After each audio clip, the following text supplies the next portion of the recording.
പിന്നെ ചോദിച്ച് ക്രിസ്ത്യാനികളെ പോലെയല്ലേ? നിങ്ങൾക്കറിയോ നബി സല്ലല്ലാഹു അലൈഹി വസല്ലം തങ്ങൾ മദീനത്ത് ചെന്നപ്പോ ജൂതന്മാരുടെ നോമ്പ് കണ്ടു. ജൂതന്മാര് നോമ്പ് നോൽക്കുന്നത് കണ്ടു. അപ്പൊ ചോദിച്ചു, എന്താ നിങ്ങൾ നോമ്പ് നോൽക്കുന്നത്? അപ്പൊ പറഞ്ഞേ, ഞങ്ങൾ നോമ്പ് നോൽക്കുന്നതിന് കാരണമുണ്ട്. മൂസാ നബി ഫിറഔന്റെ ഷെറിൽ നിന്നൊക്കെ രക്ഷപ്പെട്ടത് ഈ ആശൂറാവിന്റെ അന്ന് ആയതുകൊണ്ടാണ് ഞങ്ങൾ നോമ്പ് നോൽക്കുന്നതെന്ന്. ആ പറഞ്ഞ സമയത്ത് എന്താ പറഞ്ഞറിയോ? ജൂതന്മാർ ചെയ്യുന്നത് കൊണ്ട് നമുക്ക് വേണ്ടാന്നല്ല പറഞ്ഞ്. പിന്നെന്താ? ജൂതന്മാർ ചെയ്യണ്ട് വെച്ചിട്ട് നമ്മൾ ഒഴിവാകല്ല വേണ്ടത്. ഒഴിവാകല്ല വേണ്ടത്.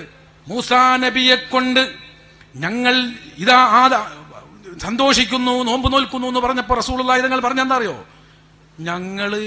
നിങ്ങളല്ല നോൽക്കേണ്ടത്. നഹ്നു ഔലാ ബി മൂസാ മിൻകും.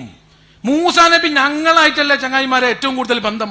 ഒരു പ്രശ്നമില്ലാതെ ഞങ്ങൾ നബിയാണെന്ന് അംഗീകരിച്ച് വിശ്വസിക്കുന്ന, സ്നേഹിക്കുന്ന, ഒരു മാറ്റത്തിരുത്തലും നടത്താതെ ഞങ്ങളല്ലേ സ്നേഹിക്കുന്നത്. അതുകൊണ്ട് നോമ്പ് നിങ്ങൾ ഒന്ന് നോട്ടാ, ഞങ്ങൾ 2 എണ്ണം നോൽക്കുന്ന പറഞ്ഞ്. അപ്പൊ ഈ നിലക്ക് അവരൊക്കെ ലൈറ്റ് ഇടണമെങ്കിൽ നമ്മൾ 2 ലൈറ്റ് ഇട്ടാലും മതി. അവരൊരു ലൈറ്റ് ഇടുന്നോടത്ത് നമ്മള്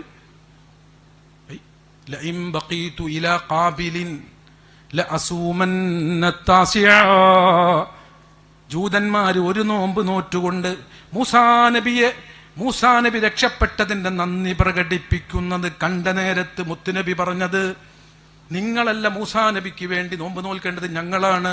പിന്നെ നമ്മളും നിങ്ങളും കൂടി നോറ്റാ പിന്നെ നിങ്ങളും ആശൂറായി നോമ്പ് നോൽക്കും, ഞങ്ങളും നോൽക്കും. അപ്പൊ ഒരുപോലെ ആവും. അപ്പൊ ഒരു പണി ചെയ്യുക, നോമ്പ് വേണ്ട, അങ്ങനല്ല 2 എണ്ണാക്ക. അപ്പൊ നിങ്ങളൊന്നും ഞങ്ങൾ 2. അപ്പൊ എന്തായി? 2 ആയി. അപ്പൊ അങ്ങനെ ചെയ്താലും പോരെ? മനസ്സിലായോ?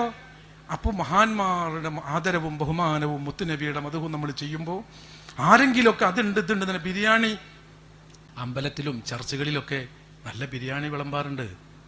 ദയവ് ചെയ്ത് അത് ആചാരാക്കല്ലി. അതൊരു, ഞാൻ ഇന്നലെ അമ്പലത്തിൽ പോയപ്പോ കോഴി ബിരിയാണി അതന്നെ ടേസ്റ്റ്, അതന്നെ 2 വെച്ചത് ഒരേ ചങ്ങായിയാണ്. കാറ്ററിങ്ങിന്റെ കാലല്ലേ? അതേ ടേസ്റ്റ്, അതേപോലെ. എനിക്കെന്തോ ഒരു ബേജാറ്, വർക്കൽ വരണ് വറക്കണ്ട. ദയവ് ചെയ്ത് ഇങ്ങനെ വറക്കാൻ തുടങ്ങിയാൽ പിന്നെ എന്തെങ്കിലും ചെയ്യാൻ പറ്റുമോ? മതത്തിന്റെ ആചാരമാക്കി ഓരോന്നിനും തള്ളുക. എന്നിട്ട് എന്തെങ്കിലും പേര് പറഞ്ഞ് ലൈറ്റൊക്കെ ഒന്ന് കെട്ടിട്ട് ഇരുട്ടത്ത് ഇങ്ങനെ കുത്തിർക്കണം. റബീഉൽ ആയി കഴിഞ്ഞാൽ ഇരുട്ടത്ത് റൂമിൽ ഇങ്ങനെ ഇരുന്നിട്ട് പൊട്ടി ഇങ്ങനെ കരയണം. അത് ഇബ്ലീസ് പണ്ട് മുത്തുനബിയുടെ ജന്മം കേട്ടപ്പോൾ കരഞ്ഞ് എന്ന ഹദീസിലില്ലേ? മാതൃക പിൻപറ്റിയവരൊക്കെ കരയണ്ടേ? അതതിൻ്റെ ഒരു പ്രകൃതിയുടെ സ്വഭാവമല്ലേ? അതങ്ങനെ തുടരില്ലേ?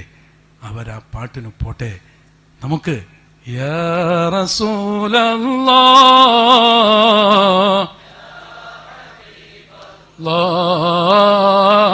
യാ റസൂലല്ലാഹ്